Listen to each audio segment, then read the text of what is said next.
YouTube bound community, Beach Boys fans, random people on the internet. My name is Giggens, and we're here today to talk about the Beach Boys album, Little Deuce Coupe, released on Capitol Records in 1963, October 7th, 1963 to be exact.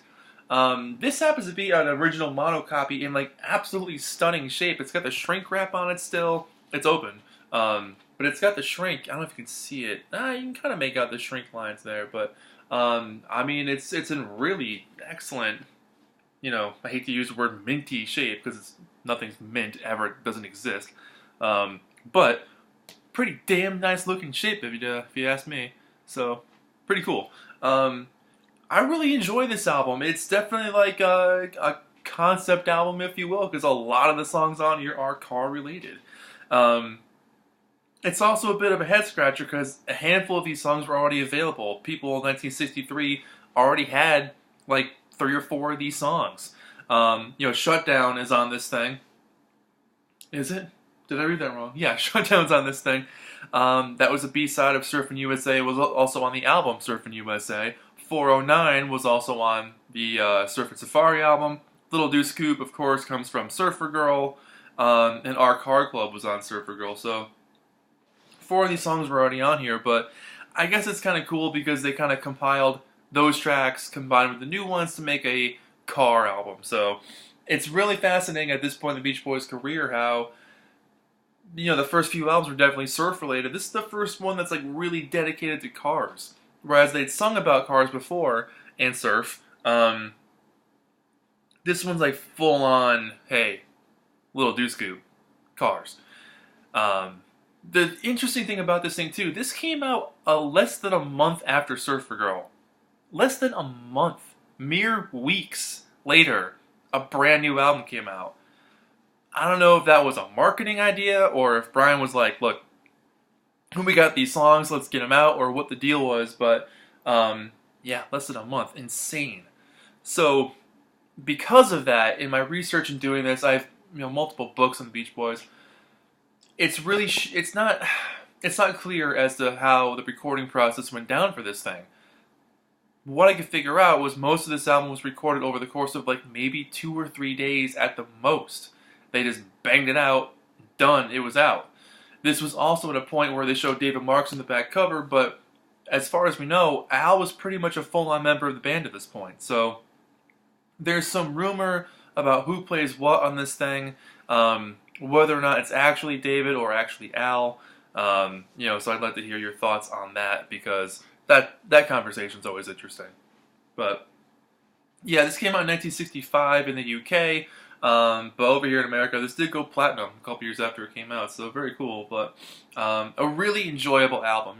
This is them sort of really starting to take off. This is their 4th album, and they're really getting it down at this point. But that back cover is so cool.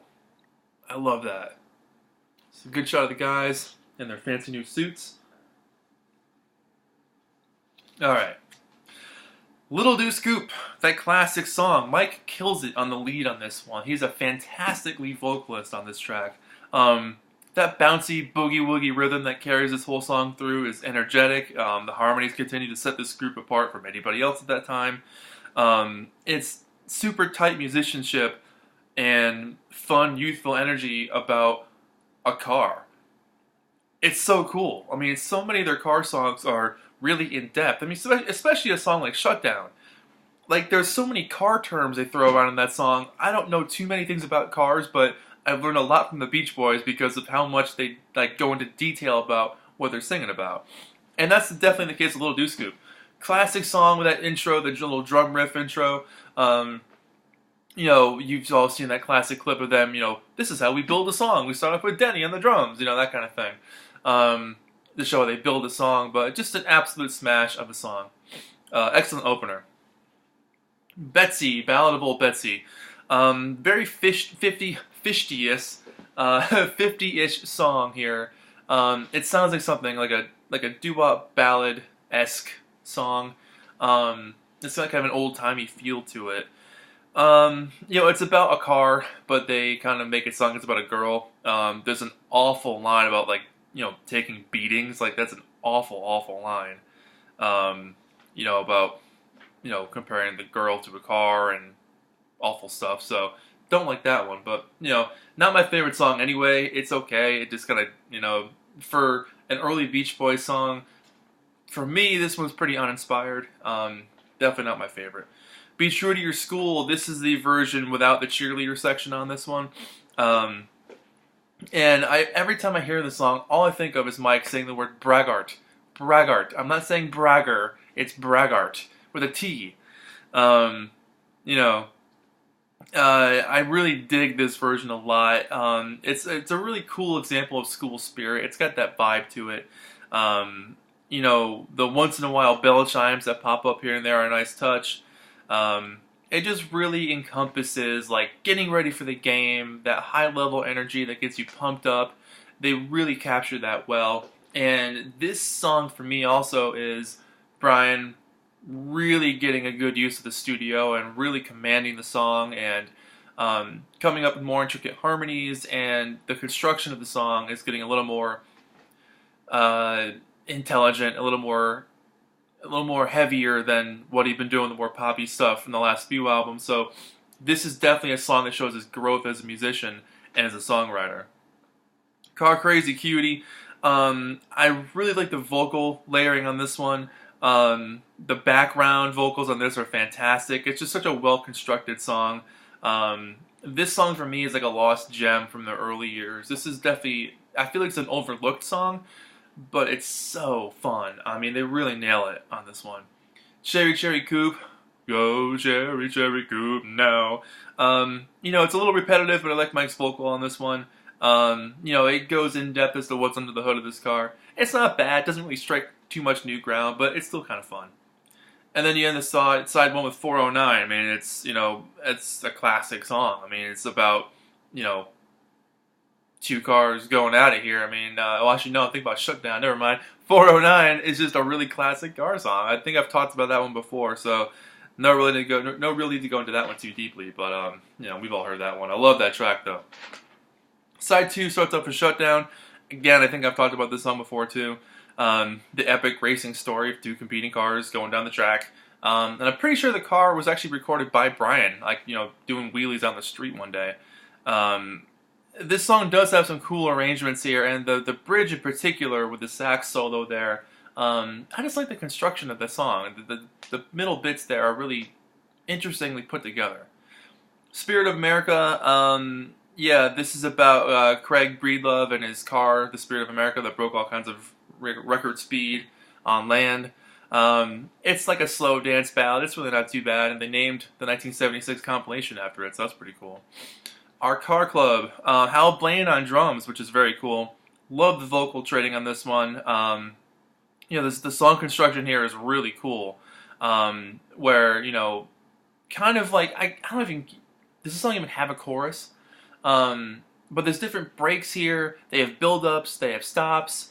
It's a really energetic song that has enough to keep your interest peaked up because of how much is changing. So this is another song I feel like this shows Brian kind of branching out and getting better and better at songwriting and kind of going different places. But having Hal Blaine on drums definitely aids the song for sure. It's the very best club. No Go Showboat, very fun song. The hand claps are cool. The middle section feels like it could fit on like Today or Summer Days. So I definitely feel like parts of this song would lead to what Brian would get to down the road there, which is pretty awesome. A Young Man Is Gone. This is about James Dean. Vocally, it's Their Hearts Were Full of Spring, just with new words. But yeah, nice track. Amazing. It's amazing that they could have taken that melody and redid all the words to keep in the same time and syncopation as the original. So with that, that's pretty cool enough. And then Custom Machine. This is probably my favorite song on the entire album. I absolutely love this track. That whole step on the gas, it goes wah wah wah. It's so good. I'll let you look, but don't touch my custom machine. Talking about like, the stereo in it, the tires, the whole 9 yards. Like, what a cool buildup of like, hey, my car is freaking amazing, and this song is gonna prove it. Again, another song where the construction of the track just sets them miles apart from everybody else at that time. So, very cool. We got the original inner sleeve, which is very nice. No, this looks to be a 1965 inner sleeve because the early Beatles is on there and the Beach Boys today. So this is a bit later. This might not be a super first pressing, but it's pretty darn early. And here you go. That's the label for you. And then side 2. So yeah, overall, I really do enjoy this album. It's not something I put on all the time. Actually, before I say any of that, let me just show you this one. This is a early 80s reissue. There was a store called Record Theater that had it for $5.88 at that point. But it's all chopped up. It's one of those things where in the late 70s, early 80s, you know, whenever you'd buy these albums, they were all messed up. So it's missing Crazy Cutie and Custom Machine. Of all the songs that take off, it took off Custom Machine. So it says Capital Reissue at the top, and on the back you get the barcode.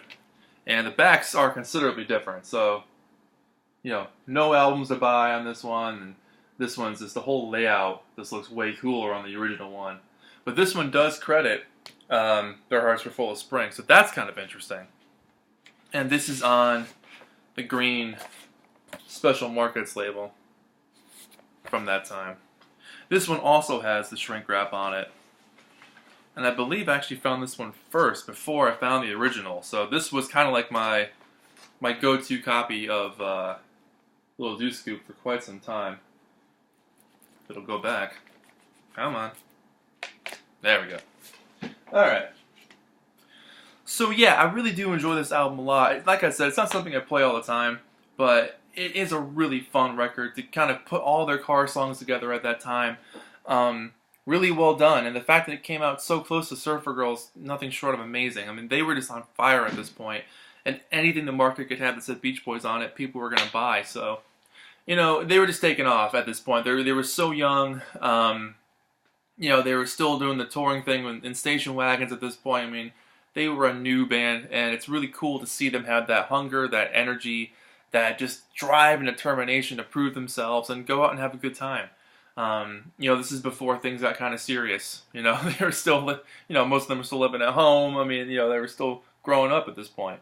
But I really do love this album. I'd probably give this thing a 7 out of 10, maybe an 8. You know, Custom Machine, Cherry Coupe, Car Crazy Cutie, Be True to Your School, Shutdown, Our Car Club. I mean, there's some classics on here that are just fantastic. So, 7 out of 10. For the Beach Boys, Little Deuce Coupe. My name is Giggens. This has been the Beach Boys, Little Deuce Coupe, Capitol Records, 1963. And that's it. Thank you so much for watching, and I'll see you guys in the next video. Bye-bye.